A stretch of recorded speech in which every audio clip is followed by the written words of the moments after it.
Mike, excuse me. Hello everyone. I'm just doing a little introduction for Mike McCall. He's one of our 25 artists who are blogging on our 25 summer nights. So, get ready to hear Mr. Mike McCall. Hello there. As you can probably tell by my accent, I'm Scottish originally, but subtitles may be included in the blog, I'm not too sure. If you're having trouble, you have to go to Scotland and learn how we all speak properly. Just to give you a bit of my background, I'm an English graduate at Curtin University from 1997, as well as a NIDA acting course graduate from 2001. In 2008 I completed honours in performance studies at Curtin, looking at the role media plays for emerging playwrights, again at Curtin, and I will complete in 2009 an MA in film and television directing and screenwriting at WA Screen Academy. Consequently, I have several framed bits of paper on my wall. I've worked professionally in the arts since 2002, primarily in theatre as a director and actor, and in other facets, both on, behind, above and beyond the stage in Perth, Sydney and New York.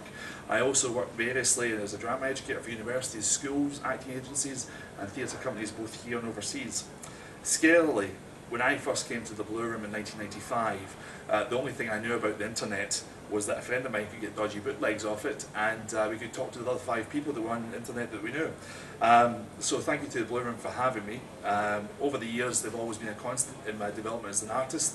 The first show I ever saw outside of my education was at the Blue Room, and most of the relationships I have with Perth theatre artists have been established through attending shows and workshops as either a patron or a worker at the Blue Room. The Blue Room has also been a place where I've cut my teeth in areas such as acting, directing, PR, and it has always been a place where I've been able to fail gloriously in relative safety. Some of the conversations that I've also had over the years, which I'm going to talk about, have been at the Blue Room, and that's where I'm going to start. Why does theatre matter? The answer to that is, I don't think it does. Take that home, tune it. No, I don't believe that. Now hang on. You see the feeling you got in your gut there, where you wanted to either hug me or kill me? That's why theatre matters. I don't believe for a minute it doesn't matter, because it has the ability to agitate for change in how you feel and view the world. It just did to both my wee audience here and online. Theatre exists for us now as a way to explore and discuss and to shake things up, whatever things may be. Every theatre show that should aim to do that. From high culture to low culture, burlesque to the classics, because they all develop from a reason to be, a need, a joy, sadness. I think the danger for emerging artists and for those of us who have been kicking around for a while is that we lose what politicians might call the narrative, the reason why we do the job.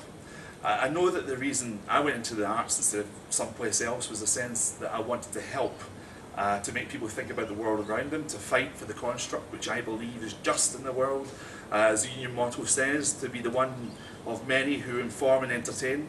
I think I do.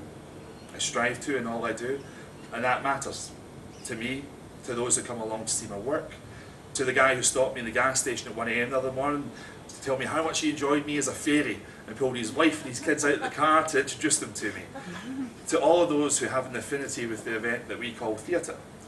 Personally, I have no problem with those who don't think theatre matters, as I'm sure some other live performance has caught their fancy, and as long as they're exposed to that cultural right, I can live without them turning up to my show. I also think artists put too much pressure on themselves to answer the question, does theatre matter? It's something I hear a lot. I don't think many bank managers or doctors or reality television stars walk around going, do I matter? So why should I? And I don't think it's our job to provide answers for people. It's up to an audience to find those answers they need themselves. I do think it's our job to provide questions, to stimulate debate in an entertaining and thoughtful fashion. In Perth, I look around and I see many people working to achieve that.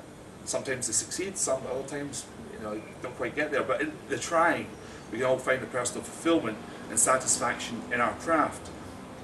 And that's what we're trying to create. I'd be lying if I said life in Perth for a theatre practitioner is all roses. I personally have an on-again, off-again, seriously demented relationship with Perth, as anyone who knows me will tell you. It's hard to feel that theatre matters when everyone tells you that theatre is happening elsewhere, generally in the capital city, not near you. And when you travel, you see so much that seems to suggest that Perth could have a more cultural activity than it produces currently. It's not because of a lack of talent or a lack of care. And it's not unusual to feel annoyed, perhaps even betrayed by the woman who gave birth to you, that you've ended up in Perth. What I've found is that by embracing this tyranny of distance, known oh so well to Perth arts practitioners, I've found an inner peace with Perth that allows me not to feel as trapped, for lack of a better word, as I did when I was younger, i.e. I travel, but I also come back. It's also alleviated the resentment/guilt complex I've developed. Should I stay or should I go? It's made me see the opportunities that lie in Perth and energise me to utilise the resources and funding, because there's so much here, and see the possible connections throughout the world. For example, I have collaborators sitting here with me right now. You can't see these 500 people, but they're here right now. There's people in Sydney, Melbourne, and there's other people in the US that I know that are checking into this blog, from Scotland, England, Ireland, India, Russia, and who knows else. Good afternoon, Uzbekistan. The world has grown surprisingly small, surprisingly quickly. The time it takes a new play to reach Perth from Europe is weeks instead of months. That surely means the same applies to new works from here to Europe.